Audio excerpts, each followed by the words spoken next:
Não sabemos o que faremos, porém os nossos olhos estão postos em ti. É com muita alegria que eu saúdo a todos com a gloriosa paz do nosso Senhor Jesus Cristo. Estamos aqui em mais um dia desfrutando de uma vida diária com Deus. E neste dia eu quero meditar com você no segundo livro das Crônicas, capítulo de número 20. O seu verso é o verso de número 12, que diz assim: Ah, Deus nosso, porventura não o julgarás? Porque em nós não há força perante esta grande multidão que vem contra nós. E não sabemos o que faremos, porém os nossos olhos estão postos em ti. Meus queridos amigos, a vida é um cenário de grande perigo. Viver é lutar. O segundo livro das Crônicas, aqui no capítulo de número 20, nos mostra essa situação. Josafá, ele recebeu ali uma informação que uma grande multidão de inimigos estavam já prontos a atacá-los. Então, de primeiro momento, Josafá ele teme, mas em segundo momento, agora, ele proclama um jejum nacional. Tanto idosos, crianças, moços e moças, todos para buscar a face do Senhor Jesus Cristo. Porque ele sabia que por si só, pela sua própria força, ele não conseguiria vencer esta batalha. O apóstolo Paulo, quando ele escreve a segunda carta aos Coríntios, capítulo de número 10, versículo de número 4 e 5, a Bíblia diz: porque as armas da nossa milícia não são carnais, mas sim poderosas em Deus para a destruição das fortalezas. As nossas armas, elas não são carnais. As nossas armas, elas são espirituais. E como é que nós possuímos ela? É só através da oração e do jejum. E aqui Josafá, ele se coloca na oração. Ele começa no versículo de número 6 dizendo: Ah, Senhor, Deus de nossos pais, porventura não és tu Deus dos céus? Pois tu és dominador sobre todos os reinos de gente, e na tua mão há força e poder, e não há quem possa resistir. O versículo a qual nós lemos, o versículo 12, ele continua: Ah, Deus nosso, porventura não o julgarás?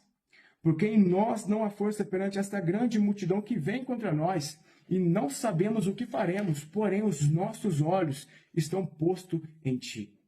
Meus queridos amigos, quando que nós devemos orar?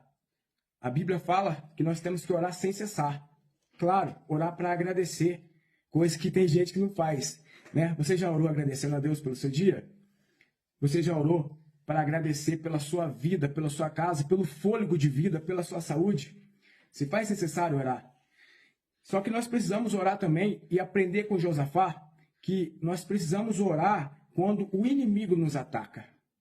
E nesta oração, nós precisamos demonstrar algum sentimento este que Josafá demonstrou. Primeiro, um sentimento de fraqueza. Em nós não há força. Segundo sentimento, um sentimento de incapacidade gerencial. Nós não sabemos o que faremos. E o terceiro sentimento desta oração, um sentimento de confiança. Porém, os nossos olhos estão postos em ti. Meus queridos amigos, nós temos um Deus que ele cuida de nós. Ele não nos deixou órfãos. Ele está vivo. Me lembro agora de um poema, salvo memória, chama Pegadas na Areia. Este poema conta a história de um homem que ele sonhou, que estava caminhando na praia. E de acordo que ele ia caminhando, sozinho, ele tinha mais duas pegadas do lado.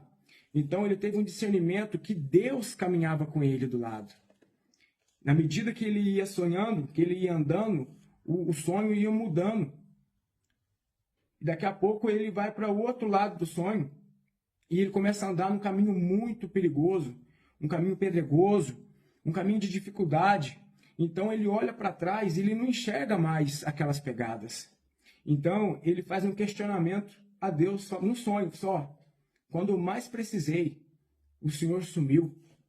Quando eu mais precisei do Senhor, eu não podia recorrer porque eu não vi mais as suas pegadas. O Senhor me deixou. Daqui a pouco, no sonho, Deus falou para ele assim: meu filho, essas pegadas que vocês estão vendo, que vocês estão vendo, na verdade, é as minhas. A que sumiu foi a sua. Aquele homem não entendeu. Aí Deus no sonho respondeu para ele: na verdade, essa pegada é minha. É que na dificuldade eu estou te carregando no colo. Há uma promessa para nós em Mateus 28:20, parte B.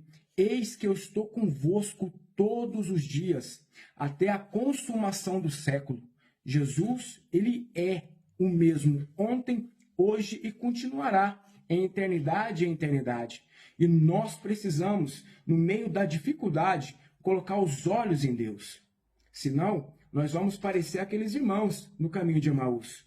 Andava com Jesus, falava com Jesus, questionava, lamentava, achando que era ele que ia livrar o povo.